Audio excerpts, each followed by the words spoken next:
Hi friends, നമസ്കാരം. നമ്മുടെ ഇഷ്ടവിശേഷങ്ങളായ ഗൗരീശങ്കരത്തിൻ്റെ ഒരു അടിപൊളി വിശേഷമായിട്ടാണ് വന്നിരിക്കുന്നത്. അപ്പോൾ എല്ലാവർക്കും നല്ലൊരു ദിവസം ആശംസിച്ചുകൊണ്ട് തന്നെ നമുക്ക് വിശേഷത്തിലേക്ക് പോകാം. അപ്പോൾ തന്നെ തുടങ്ങുമ്പോൾ തന്നെ കാണുന്നത് നമ്മുടെ ധ്രുവനെയും അതുപോലെ തന്നെ ഗ്യാങ്ങും നമ്മുടെ ജോൾസിനെയും ഒക്കെ വിളിച്ചുകൊണ്ട് വരുത്തി ഇവനിങ്ങനെ ഭയങ്കര ജാടായിട്ട് സംസാരിച്ചുകൊണ്ടിരുന്ന സമയത്താണ് നമ്മുടെ ഗൗരി ഇറങ്ങി വരുന്നത്. അപ്പോൾ ഗൗരി കാര്യങ്ങളൊക്കെ സംസാരിച്ചു. അപ്പോൾ ഗൗരിയെ കണ്ടപ്പോൾ തന്നെ പകുതി പോയി ധ്രുവൻ്റേത്. നീ പറഞ്ഞത് ശരിയാ, അന്ന് രാത്രി നിനക്കൊന്നും സംഭവിച്ചിട്ടില്ല, പക്ഷേ ഇനിയാണ് നിനക്ക് പണി കിട്ടാൻ പോണത് എന്ന് പറഞ്ഞു. അപ്പോൾ ഇവരെല്ലാവരും കേട്ടോണ്ടിങ്ങനെ നിൽക്കുകയാണ്. ശ്യാംസാറും നന്ദിനി അമ്മയും മുത്തശ്ശിയും എല്ലാവരും ഉണ്ട് കേട്ടോ. ആദർശം, നീ കണ്ടല്ലോ, നിന്റെ പെങ്ങളാണല്ലോ ആരതി, അവളെ ഞാൻ പൊക്കും, നിന്റെ കൺമുന്നിലൂടെ തന്നെ ഞാൻ പൊക്കിക്കൊണ്ട് പോകും എന്ന് പറഞ്ഞു. ഒന്നും നോക്കിയില്ല, ആ കാരണക്കുറ്റി പുകച്ച് നമ്മുടെ ഗൗരി ആദ്യം തന്നെ ഒരെണ്ണങ്ങ് കൊടുത്തു.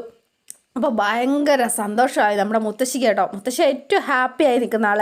ആദ്യം തന്നെ ഇവനിത് കൊടുക്കുമായിരുന്നെങ്കിൽ ശരിയാകുമായിരുന്നോ? ഈ ഒരു അടിക്ക് എല്ലാ യോഗ്യതയും നിനക്കുണ്ട് എന്ന് പറഞ്ഞു ഗൗരി. നീ ഇത് ചോദിച്ചു വാങ്ങിയതാ എടി നീ എന്ന് പറഞ്ഞിങ്ങനെ കൈ ഒങ്ങിയപ്പോഴത്തേനും ആദർശ് കയറി ഇടയ്ക്കോട്ടൊക്കെ നിന്നു. എന്നിട്ട് ഇവനെ മുടിക്കുത്തിനങ്ങ് പിടിച്ചിട്ട്, എടാ എൻ്റെ പെങ്ങടെ നേർക്കൻ നിൻ്റെ കൈ ഉയർന്ന നിന്നെ ഞാൻ കുത്തി അരിഞ്ഞു കളയും, മനസ്സിലായോ നിനക്ക് എന്ന് ചോദിച്ചു. അപ്പോൾ ഇവൻ എന്നാ ചെയ്തെന്ന് ചോദിച്ചിട്ടുണ്ടെങ്കിൽ, പോയിക്കോണം, ഇനി നീ ഞങ്ങളെ കൺവെട്ടത്ത് കണ്ടു പോവരുത് കേട്ടോടാ എന്ന് ചോദിച്ചു. അപ്പോൾ ഇവന് ടേബിളിലേക്ക് പിടിച്ച് ഒരൊറ്റ തള്ളങ്ങ് വെച്ച് കൊടുത്തു കേട്ടോ. ഇവൻ ചാടി എഴുന്നേൽക്കുന്നത് ഒരു കത്തിയായിട്ടാണ്. കൈ ഇങ്ങനെ വിറയ്ക്കാണ്. ആദർശ് നല്ല ഇട്ടുകാരനാണെന്നുള്ള കാര്യം അവനറിയാം. അപ്പോൾ ഇങ്ങനെ നിൽക്കുക. എടി പ്രൊഫസറുടെ മോളെ, ഞാൻ അങ്ങനെ തോറ്റു പിന്മാറുമെന്ന് നീ കരുതിയോ? അപ്പം ശ്യാംസാറ്, ധ്രുവ, അനാവശ്യമായിട്ട് പ്രശ്നങ്ങൾ ഉണ്ടാക്കാതെ മര്യാദയ്ക്ക് നീ പോവാൻ നോക്ക എന്ന് പറഞ്ഞു. അച്ഛാ, അതിന് ഇവനെ നമ്മളങ്ങനെ മാപ്പ് കൊടുത്തു വിടാനായിട്ട് ഉദ്ദേശിച്ചിട്ടില്ല അച്ഛാ. ഈ കത്തി കാണിച്ചിട്ടാണോ നീ ഞങ്ങളെ ഭീഷണിപ്പെടുത്തുന്നത്? എന്നാ പിന്നെ നിനക്ക് എന്താ ചെയ്യാൻ പറ്റുന്നതെന്ന് വെച്ചാൽ നീ ഒന്ന് ചെയ്തേ എന്ന് ഇവനെ വെല്ലുവിളിക്കുകയാണ്. അപ്പോൾ ധ്രുവനെ ഒന്ന് പേടിച്ചു, ഒന്നിങ്ങനെ വരേണ്ടത് നിൽക്കണം. പിന്നെ ഞങ്ങളുടെ ആരുടെയെങ്കിലും ദേഹത്തുനിന്ന് ഒരു തുള്ളി രക്തം വീണാൽ പിന്നെ നിന്റെ കഴുത്ത് ഞാൻ അറക്കും എന്ന് ആദർശവും പറഞ്ഞു. അപ്പോൾ ഇവരിങ്ങനെ വെയിറ്റ് ചെയ്ത് നിൽക്കുകയാണ്. അപ്പോൾ ഈ സമയത്താണ് അടുത്തതായിട്ടൊരു മാസ് എൻട്രി ആയിട്ട് ഒരു പ്രത്യക്ഷപ്പെടുന്നത് പോലീസുകാരൻ. മച്ചാനെ പോലീസ് എന്ന് പറഞ്ഞ അഫ്സലും ഷാനും വരണ്ട് നിൽക്കുകയാണ്. ഇവൻ്റെ കൂടെ കൂടിയതോടെ തീർന്നു. അപ്പോൾ ഇവരെല്ലാവരും ഇങ്ങനെ നോക്കി നിൽക്കുമ്പോഴത്തേനും അപ്പോഴത്തേനും പെട്ടെന്ന് തന്നെ ആകെ അപ്സെറ്റ് ആയിപ്പോയി കേട്ടോ.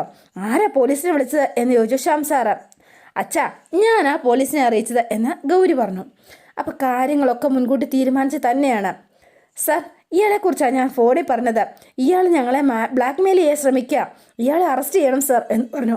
അപ്പോൾ ഇവനെ പിടിക്കണം. സർ, ഞാൻ ആരും ബ്ലാക്ക് മെയിൽ ചെയ്തിട്ടില്ല, ഞാൻ കല്യാണം ആലോചിച്ച് വന്നതാ. നിന്റെ കല്യാണം അത് ഞങ്ങൾ നടത്തിത്തരാം, അവന്മാരെയും കൂടെ പിടിയിടാ എന്ന് പറഞ്ഞു കോൺസ്റ്റബിളിനോട്. അപ്പോൾ ധ്രുവനെ തൂക്കിയെടുത്തോണ്ട് പോലീസ് അങ്ങ് പോയപ്പം ഗൗരി കയറി ഫ്രണ്ടിലോട്ട് അങ്ങ് നിന്നു. എന്നിട്ട്, അതെ, അപ്പോൾ ഇനി കല്യാണ ചെക്കൻ കുറച്ച് കാലം നമ്മുടെ ജയിലിലെ ഭക്ഷണമൊക്കെ കഴിച്ച് നല്ല സുഖ ചികിത്സയായിട്ട് അവിടെ അങ്ങ് കൂടിക്കോ, എന്താ? അതല്ലേ നല്ലത്. ഇനി ഇതിൻ്റെ പേരിൽ പ്രതികാരം എന്തെങ്കിലും പറഞ്ഞ കാണും വന്നാൽ ഇവൻ്റെ കാര്യത്തിൽ നിങ്ങൾക്കാർക്കും ഒരു ടെൻഷൻ വേണ്ട എന്ന് SI പറയാണ്. ഇവനെ ഞാനുണ്ടല്ലോ, ഇവനെ നല്ല നല്ല മര്യാദ രാമനാക്കിയിട്ട് ഞാൻ വിടുള്ളൂ, നടക്കട അങ്ങോട്ട് എന്ന് പറഞ്ഞ് ധ്രുവനെ തൂക്കിയെടുത്തുകൊണ്ട് പോലീസുകാരങ്ങ് പോയി. അപ്പോൾ ഗൗരി മോള് നമ്മുടെ കുടുംബത്തിലെ തന്നെ സ്റ്റാറായിട്ട് അങ്ങനെ നിൽക്കുകയാണ് കേട്ടോ. അപ്പോൾ എല്ലാവരും, അപ്പോൾ ആരതി, ദേ ഇനി നീ സമാധാനമായിട്ടിരിക്കുക, ഞാൻ നിൻ്റെ കൂടെ ഉള്ളിടത്തോളം കാലം നിനക്കൊന്നും സംഭവിക്കില്ല, മനസ്സിലായോ? അപ്പോൾ ആരതിക്ക് ഒരാശ്വാസമൊക്കെ ആയി. ആരതി ഗൗരിയെ കെട്ടിപ്പിടിച്ചിങ്ങനെ നിൽക്കുകയാണ്. അപ്പോൾ കണ്ണൊക്കെ നിറഞ്ഞു കേട്ടോ. ആകെ സങ്കടമായി. എനിക്ക് അവൻ്റെ നോട്ടമൊക്കെ കണ്ടിട്ട് പേടി തോന്നുക എന്ന് നന്ദിനിയമ്മ ഇങ്ങനെ പറഞ്ഞു കേട്ടോ. അവൻ ജയിലിൽ നിന്ന് ഇറങ്ങിയിട്ട് ഇനി നമ്മളെ ഉപദ്രവിക്കാൻ ശ്രമിച്ചാലോ എന്ന് ചോദിച്ചു. അയ്യോ നന്ദിനി, താൻ വെറുതെ പേടിക്കാനൊന്നും നിൽക്കണ്ട, ഇനി ഒന്നും അവൻ ചെയ്യില്ല. ഗൗരി ഇപ്പം ചെയ്തതാ ശരി, ഒരു കാര്യമില്ലാതെ ഇത്രയും നാളും നമ്മൾ വെറുതെ അവനെ പേടിച്ച് ജീവിക്കായിരുന്നു, എന്തിനാണ് അറിയത്തില്ലാത്തത് എന്ന് പറഞ്ഞു. ശ്യാമേ, ഇത് നിന്റെ തെറ്റാണ് എന്ന് മുത്തശ്ശി പറഞ്ഞു. അതെ, ഈ കാര്യം നേരത്തെ തന്നെ ഗൗരിയോട് സംസാരിക്കാമായിരുന്നില്ലേ? എങ്കിൽ ഇത്രയും പ്രശ്നങ്ങൾക്ക് വല്ലതും ഉണ്ടാകുമായിരുന്നോ? നമ്മുടെ കുഞ്ഞിന് എന്തെങ്കിലും ഒരു തെറ്റു പറ്റിയാൽ അവൾ നമ്മളോട് തുറന്നു പറയാതിരിക്കുമെന്ന് നിനക്ക് തോന്നിയല്ലോ ശ്യാമേ എന്ന് ചോദിച്ചു. അപ്പം ഉടനെ ഗൗരി പറയാണ്, അതെ, എൻ്റെ അച്ഛനും എൻ്റെ കുടുംബത്തിനും ഒരു നാണക്കേടുണ്ടാക്കുന്ന ഒരു പ്രവൃത്തിയും ഈ ഗൗരിയിൽ നിന്ന് ഉണ്ടാവില്ല എന്ന് തന്നെ ഗൗരി പറയാണ്. അപ്പോൾ ഇവർക്ക് ഭയങ്കര അഭിമാനമായി. പോട്ടെ മോളെ, ശ്രീകണ്ഠേശ്വരൻ്റെ അനുഗ്രഹം കൊണ്ട് എല്ലാം സമാധാനമായിട്ട് അവസാനിച്ചല്ലോ. നീ ചില കാര്യങ്ങൾ അറിയണമായിരുന്നോ? അതിന് ഭഗവാൻ കളിച്ചൊരു കളിയായിട്ട് നീ അത് മാത്രം മനസ്സിലാക്കിയാൽ മതി മോളെ. അതായിരുന്നു സത്യം. അപ്പോൾ ശങ്കറിനെ കുറിച്ചാണ് കേട്ടോ മുത്തശ്ശി പറഞ്ഞത്. അപ്പം പിന്നെ കാണുന്നത് നമ്മുടെ ശങ്കർ ഭായിനെയാണ്. അപ്പം ശങ്കർ ഭായിക്ക് അവിടെ ഇരുന്നിട്ട് ഇരിക്കപ്പുറത്തേയില്ല, എത്രയും വേഗം തന്നെ തിരുവനന്തപുരത്തേക്ക് എത്തണം. അപ്പോൾ പുള്ളി വേഗം വണ്ടി എടുത്ത് വെച്ച് പിടിപ്പിച്ചിരിക്കാം. അപ്പോൾ അയിത്തും ജോജു ഉണ്ട് കേട്ടോ. അപ്പം നമ്മുടെ അജിത്ത് ചോദിക്കുകയാണ്, അതെ ശങ്കർ ഭായ്, എനിക്കൊരു ഡൗട്ട് ചോദിക്കാനുണ്ട്. നിനക്ക് ഡൗട്ടോ? എന്തുട്ടോ അയിത്തേ, നിനക്ക് പ്രത്യേകിച്ചൊരു പെർമിഷൻ? നീ ധൈര്യമായിട്ടൊക്കെ ചോദിക്കടാ. അല്ല ശങ്കർ ഭായ്, ഏട്ടത്തി അമ്മ തൃശ്ശൂരിലേക്ക് എത്തുമെന്ന് ഇന്നലെ തന്നെ പറഞ്ഞതല്ലേ? അപ്പം പിന്നെ ഏട്ടത്തി അമ്മയെ വിളിക്കാൻ വേണ്ടിയിട്ട് ശങ്കർ ഭായ് ഇപ്പം തിരുവനന്തപുരത്തേക്ക് പോകേണ്ട വല്ല കാര്യമുണ്ടോ എന്ന് ചോദിച്ചു. അത് ശരി, കഴക്കൂട്ടം കഴിഞ്ഞപ്പോഴാണോ ഡൈത്തെ നീ ഡൗട്ട് ചോദിക്കണത് എന്ന് ചോദിച്ചു. അപ്പോൾ ഇവർ ചിരിക്കാം. എന്താ ശങ്കർ ഭായ് ചിരിച്ചത്? ഞാൻ ചോദിച്ചത് കറക്റ്റ് അല്ലേ എന്ന് ചോദിച്ചു. എടാ അജിത്തെ ജോജു, നീ ഇപ്പം സിഗ്മയായി പോയത് കൊണ്ടാണ് ഭാര്യ ഭർത്താക്കന്മാർക്കിടയിലുണ്ടല്ലോ ബന്ധത്തെ പറ്റിയും നിങ്ങൾക്ക് രണ്ടുപേർക്കും ഒരു ചുക്കും അറിയാത്തത്. അങ്ങനെയുണ്ടോ എന്ന് ചോദിച്ചു. പിന്നല്ലാണ്ട്. എടാ അയിത്തെ ജോജു, എന്താന്ന് വെച്ചാൽ എൻ്റെ കിടാവ് തൃശ്ശൂരിലേക്ക് എത്തിക്കോളാന്ന് പറഞ്ഞു. എന്നാലും ഞാൻ അവളെ കൂട്ടിക്കൊണ്ട് വരാനായിട്ട് ചെല്ലുമ്പോൾ അവൾക്ക് ഒരുപാട് സന്തോഷമാവും. ഈ പെണ്ണുങ്ങളുണ്ടല്ലോ ഭർത്താക്കന്മാരോട് എങ്ങനത്തെ കെയറിങ് ഒക്കെ ആഗ്രഹിക്കാമെന്നറിയുമോ? ഇതൊക്കെ അവർക്ക് ഒരുപാട് ഇഷ്ടപ്പെടുന്നവരാ. അപ്പോൾ ഈ പെണ്ണുങ്ങളുടെ ഇഷ്ടങ്ങൾ അങ്ങനെയൊക്കെയാണോ എന്ന് ചോദിച്ചു. അവൾക്ക് നമ്മുടെ ഒരു നോട്ടം, ഒരു ചിരി, പിന്നെ ഉണ്ടല്ലോ അവരെന്തെങ്കിലും ചെയ്യുമ്പോൾ ഉദാഹരണത്തിന് ഒരു ഫുഡ് ഉണ്ടാക്കി നന്നായിട്ടുണ്ട് എന്ന് നമ്മളൊന്ന് പറയുക. അതെ, നമ്മളെപ്പോഴും അവരുടെ കൂടെ ഉണ്ടാകുക എന്നുള്ളൊരു ഫീലിങ്സ് അതുണ്ടാക്കി എടുത്തു വെച്ചാൽ മതി. അപ്പോഴാ അവർ നമ്മളെ സ്നേഹിച്ച് തുടങ്ങുക, നമ്മളെ മനസ്സിലാക്കി തുടങ്ങുക, നമ്മളെ ഒരുപാട് ചേർത്ത് പിടിക്കും. ആണും പെണ്ണും മനസ്സും അല്ലെങ്കിൽ അവർ തമ്മിൽ വിവാഹം കഴിച്ചത് കൊണ്ടൊന്നും ചേരില്ല. പിന്നെ അവരെ മനസ്സുകൊണ്ട് നമ്മൾ മനസ്സിലാക്കിയെടുക്കണം, എങ്കിൽ മാത്രമേ ഉള്ളൂ. പിന്നെ ഈ അനശ്വര പ്രണയം എന്ന് പറയുന്നില്ലേ, ഇതാ അത് എന്ന് പറഞ്ഞു. അപ്പം പിന്നെ ഇതല്ലേ പരിപാടി? ഇതല്ലാണ്ട പിന്നെ എന്തുട്ടാ ഇത് തന്നെ എന്ന് പറഞ്ഞു. അല്ല എൻ്റെ പൊന്ന് ശങ്കർ ഭായി, ഈ പെണ്ണുങ്ങളുടെ മനഃശാസ്ത്രമൊക്കെ എങ്ങനെ ഡീപ്പായിട്ട് മനസ്സിലാകണത് എന്ന് ചോദിച്ചു. അത് നമ്മുടെ ഏട്ടത്തിയമ്മ നമ്മുടെ ശങ്കർ ഭായിക്ക് ഡീപ്പായിട്ട് അങ്ങ് മനസ്സിലാക്കി കൊടുത്തത്. അല്ലാണ്ട് എന്താ? നീ നമ്മുടെ ശങ്കർ ഭായിയുടെ ചിരി കണ്ടോടാ ജോജു എന്ന് ചോദിച്ചു. അപ്പം സംഭവം അത് തന്നെയെന്നേ ഞാൻ പറഞ്ഞത് തന്നെ. നമ്മുടെ ഏട്ടത്തിയമ്മ പുലിയാട്ടോ, വെറും പുലിയല്ല, പുപ്പുലി. പിന്നെ കാണുന്നത് നമ്മുടെ ഗൗരീനെയാണ്. അപ്പോൾ ഗൗരി ആകെ എന്തോ ആലോചിച്ച് ഇങ്ങനെ ഇരിപ്പാണ്. അപ്പോൾ വേറൊന്നുമല്ല, നമ്മുടെ ശങ്കറിനെ കുറിച്ച് ആലോചിക്കുന്നത് താൻ ചെയ്ത തെറ്റ് എത്ര വലുതാണ് എന്നുള്ള ചിന്തയാട്ടോ. അപ്പോൾ നമ്മുടെ അച്ഛനും അമ്മയും അങ്ങോട്ടേക്ക് വന്നു, ശ്യാം സാറും നന്ദിനി അമ്മയും. മോളെ ഗൗരി, കുറേ നേരമായിട്ടില്ലേ ഇങ്ങോട്ട് ഇരിക്കാൻ തുടങ്ങിയിട്ട്, നീ വന്ന് എന്തെങ്കിലും കഴിക്കുക എന്ന് നന്ദിനി അമ്മ വിളിച്ചു. അച്ഛനും അമ്മയും പൊയ്ക്കോളൂ, ഞാൻ ഇത്തിരി നേരം കൂടെ കഴിഞ്ഞിട്ട് വരാം എന്ന് പറഞ്ഞു. നിന്നെ തനിച്ച് വിടാൻ ഞങ്ങൾ ഉദ്ദേശിച്ചിട്ടില്ല എന്ന് അച്ഛൻ പറഞ്ഞു. നിന്റെ ഇപ്പോഴത്തെ മാനസികാവസ്ഥ എന്താണെന്ന് ഞങ്ങൾക്കറിയാം. മോളെ, നീ ഒന്ന് മനസ്സിലാക്കുക. നിന്റെ മനസ്സിലിങ്ങനെ വിഷമം തോന്നുമ്പോൾ ഇതിങ്ങനെ അടക്കി പിടിക്കുകയല്ല മോളെ ചെയ്യേണ്ടത്. നമുക്ക് ഏറ്റവും പ്രിയപ്പെട്ടവരോട് നമ്മൾ തുറന്ന് സംസാരിക്കണം. അപ്പോൾ മനസ്സിന് ഒരാശ്വാസവും സമാധാനവും ഒക്കെ കിട്ടും. മോളെ നീ പറ, എന്താ നിന്റെ പ്രശ്നം? നീ പറഞ്ഞേ. മോളെ, നിന്റെ ജീവിതത്തിൽ നമുക്ക് തടയാൻ കഴിയുന്നതൊന്നും ആയിരുന്നില്ല. സംഭവിച്ചത് വിധിയാണ് എന്നോർത്ത് മോള് സമാധാനിക്കുക. ശങ്കറിൻ്റെ കാര്യത്തിലുണ്ടായിരുന്ന തെറ്റിദ്ധാരണകളൊക്കെ മാറിക്കിട്ടിയില്ലേ മോളെ? പിന്നെ എന്താ എന്ന് ചോദിച്ചോ. ഇനി മുതൽ മോളെ ശങ്കറിൻ്റെ ഒപ്പം സന്തോഷമായിട്ട് ജീവിക്കണം. നീയും ശങ്കറും ഒത്തൊരുമയോട് സ്നേഹിച്ച് ജീവിക്കുന്ന കാണാനാണ് ഞങ്ങളൊക്കെ ആഗ്രഹിക്കുന്നത് എന്ന് നന്ദിനി അമ്മ പറയാണ്. എൻ്റെ ഇപ്പോഴത്തെ മാനസികാവസ്ഥ ഞാൻ എങ്ങനെയാ അച്ഛനെയും അമ്മയും പറഞ്ഞൊന്ന് മനസ്സിലാക്കുക എന്ന് ചോദിച്ചു ഗൗരി. ഇനി ഞാൻ എന്താ ചെയ്യേണ്ടത്? അതാ എനിക്കൊന്നും മനസ്സിലാവാതെ അച്ഛാ. എന്താ ചെയ്യേണ്ടത്? ശങ്കർ തെറ്റ് ചെയ്തിട്ടില്ല, അത് ശരിയാണ്. പക്ഷേ എൻ്റെ ഇഷ്ടങ്ങൾ അത് മുഴുവൻ ഇല്ലാതാക്കിയില്ലേ?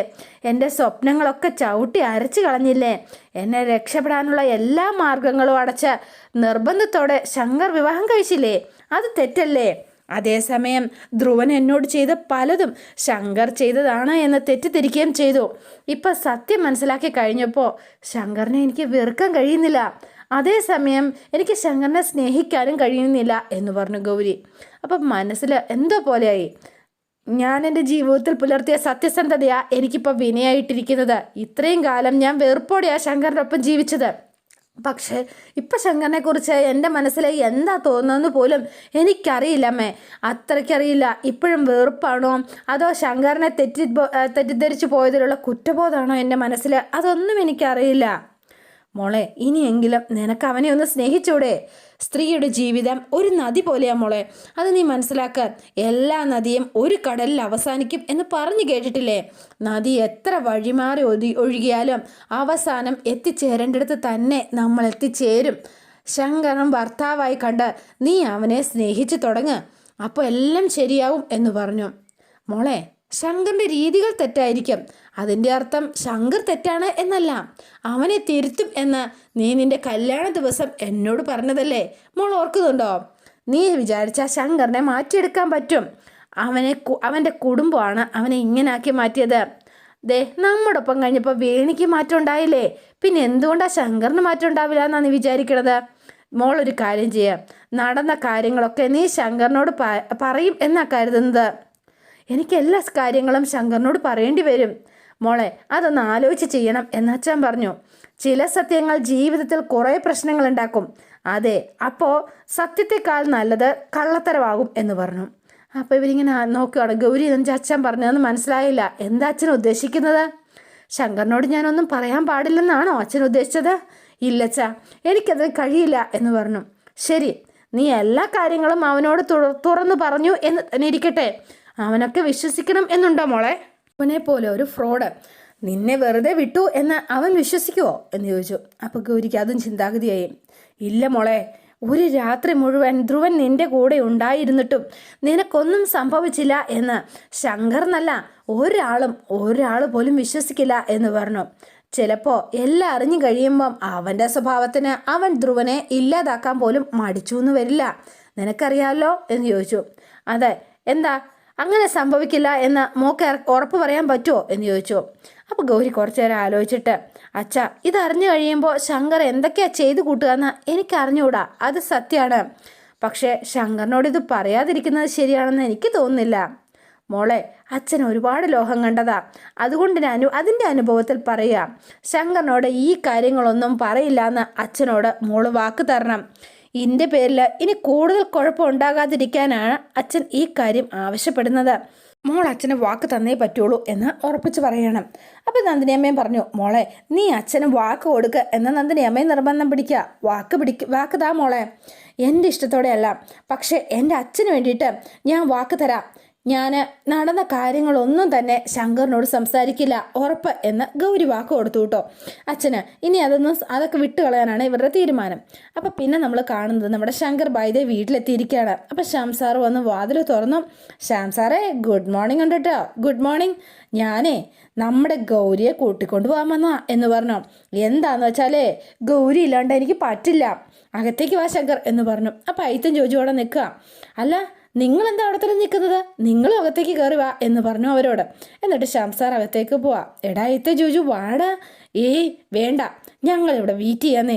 ശങ്കർ ബായി പോയിട്ട് ഏട്ടത്തി അമ്മയെ കൂട്ടിയിട്ട് വാ. അല്ലേടാ ജോജു? അങ്ങനെ മതി ശങ്കർ ബായി എന്ന് പറഞ്ഞു. അങ്ങനെ മതിയോടാ? ആ മതിന്നേ. എന്നാ പിന്നെ അങ്ങനെ ആട്ടെ എന്ന് പറഞ്ഞ ശങ്കർ നേരെ അകത്തേക്ക് കയറിച്ചെല്ലാണ്. അപ്പം നമ്മുടെ ആരതി ഉണ്ട് കേട്ടോ, ഭയങ്കര സന്തോഷത്തിലാള്. മോളെ, ഗൗരി ഇങ്ങോട്ടേക്ക് വിളിച്ചോണ്ട് വാ. അപ്പം ശങ്കറിനെ നോക്കി ആദ്യം ചിരിച്ചിട്ടൊക്കെയാണ് പോണത്. ശ്യാം സാറേ, എല്ലാം ഓക്കെ അല്ലേ? ഇനി തടസ്സങ്ങളൊന്നും ഇല്ലല്ലോ അല്ലേ? രാത്രിയിലെ ഇഷ്യൂ ഒക്കെ തീർന്നില്ലേ? ഒരു കുഴപ്പമില്ല, എല്ലാ പ്രശ്നങ്ങളും അവസാനിച്ചു. അപ്പം ആദർശ് അങ്ങോട്ടേക്ക് വരികയാണ്. അളിയൻസ്, ഇതെന്താണ്? അളിയൻസിന് നമ്മളെ ഒരു മൈൻഡ് ഇല്ലല്ലോ. ശങ്കർ വന്ന കാര്യം ഞാൻ ഇപ്പോഴറിഞ്ഞത്. അളിയൻസ് എന്തിനാ എൻ്റെ മുന്നിൽ ഇങ്ങനെ ഒളിച്ചു പിടിച്ച് കിടക്കുന്നത്? വേണിമോള് നല്ല വിഷമത്തിലാട്ടോ എന്ന് പറഞ്ഞു ശങ്കർ. അളിയൻസ് അവളെ ഇങ്ങോട്ടേക്ക് തിരിച്ചു വിളിച്ചോണ്ട് വാ അളിയൻസ്. ഞാൻ പറഞ്ഞേ ഉള്ളൂ കേട്ടോ, ബാക്കിയൊക്കെ അളിയൻസിൻ്റെ ഇഷ്ടം പോലെ കേട്ടോ ചെയ്തോ എന്ന് പറഞ്ഞു. അളിയൻസിൻ്റെ ഒപ്പം സന്തോഷമായിട്ട് ജീവിക്കണമെന്നാ എൻ്റെ വേണിമോളുടെ ആഗ്രഹം, അതുകൊണ്ട് ഞാൻ പറഞ്ഞതാ. ദേ, അളിയൻസ് എന്നെ കണ്ടുപിടിക്കുക. വീട്ടിൽ നിന്ന് പുറത്താക്കിയിട്ടും ഞാൻ ഗൗരി ഒറ്റയ്ക്ക് വിട്ടോ?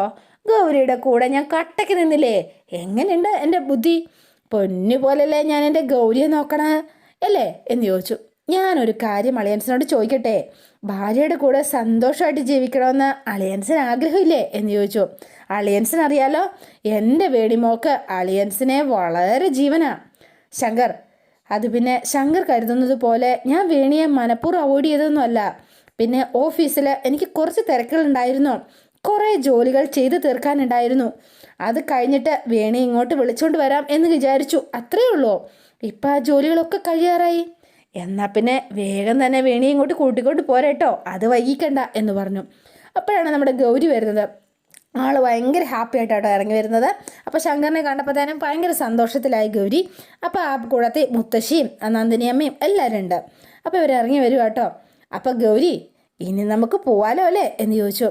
അതോ ഇനിയും നിനക്ക് ഇവിടെ തന്നെ നിൽക്കണോ? അല്ല, നിനക്കിനി ഇവിടെ നിൽക്കുന്ന സന്തോഷമെങ്കിൽ വേണേ 1-2 ദിവസം ഇവിടെ നിന്നോട്ടോ. പക്ഷേ ഞാനപ്പോൾ എന്തിട്ടാ ചെയ്യുക എന്ന് ചോദിച്ചു ശങ്കർ. വേണ്ട, നമുക്ക് തിരിച്ചു പോകാം എന്ന് പറഞ്ഞു ഗൗരി. ഭയങ്കര സന്തോഷമായി ശങ്കറിന്. മുഖമാകെ അങ്ങ് തെളിച്ചു. പോകാല്ലേ? കൺഫേം അല്ലേ? എന്നാൽ പിന്നെ നമുക്ക് പെട്ടെന്നങ്ങ് സ്കൂട്ടാകാട്ടോ. എന്താണെന്നറിയോ, ഇനി ഇവിടെ നിന്നാൽ ചിലപ്പോഴേ നിൻ്റെ മൈൻഡെങ്ങാനും മാറിപ്പോയാലോ, പറയാൻ പറ്റുമോ? അപ്പോൾ മുത്തശ്ശിക്കും ഭയങ്കര സന്തോഷവും ചിരിയൊക്കെ വന്നു. അപ്പോൾ ഗൗരിക്ക് ചിരി വന്നു കേട്ടോ, ആ കള്ളത്തരം പറയുന്നത് കേട്ടിട്ട്. അപ്പോൾ എല്ലാവരും ഇങ്ങനെ നിൽക്കുക. അച്ഛാ, എന്നാൽ പിന്നെ ഞങ്ങൾ ഇറങ്ങട്ടെ എന്ന് ചോദിച്ചു. പോയിട്ട് വാ മോളെ, സന്തോഷമായിട്ട് പോയിട്ട് വാ. നിന്നെപ്പോലൊരു മകളെ കിട്ടാൻ വേണ്ടിയിട്ട് ഭാഗ്യം ചെയ്യണം എന്ന് ഉടനെ ശ്യാം സാർ ഇങ്ങനെ പറയുക. അമ്മേ ഞാൻ പോയിട്ട് വരട്ടെ. മോളെ, എല്ലാം ശരിയാവും. ദേ, അച്ഛനും ഞാനും പറഞ്ഞതും ഒന്നും മോള് മറന്നു പോവരുത് കേട്ടോ എന്ന് പറഞ്ഞു. എന്നിട്ട് നേരെ ആരതിയുടെ അടുത്തേക്ക് ചെന്നു. മോളെ, ചേച്ചി പോയിട്ട് വരട്ടെ എന്ന് ചോദിച്ചു. അപ്പോൾ ആരതി പറയാണ്, ചേച്ചി വന്നില്ലായിരുന്നെങ്കിൽ എന്ന് പറഞ്ഞപ്പോൾ വേഗം തന്നെ എന്ന് പറഞ്ഞു. ശങ്കറുണ്ടല്ലോ, മിണ്ടരുത് എന്നുള്ള അർത്ഥത്തിൽ. അപ്പം മിണ്ടാതെ നിന്നു കുറച്ചു നേരം. അപ്പോഴത്തേനും പെട്ടെന്ന് ശങ്കർ അങ്ങോട്ട് വന്നു. പെങ്ങളൂട്ടി, ഒരു കാര്യം പറയാനുണ്ട് കേട്ടോ.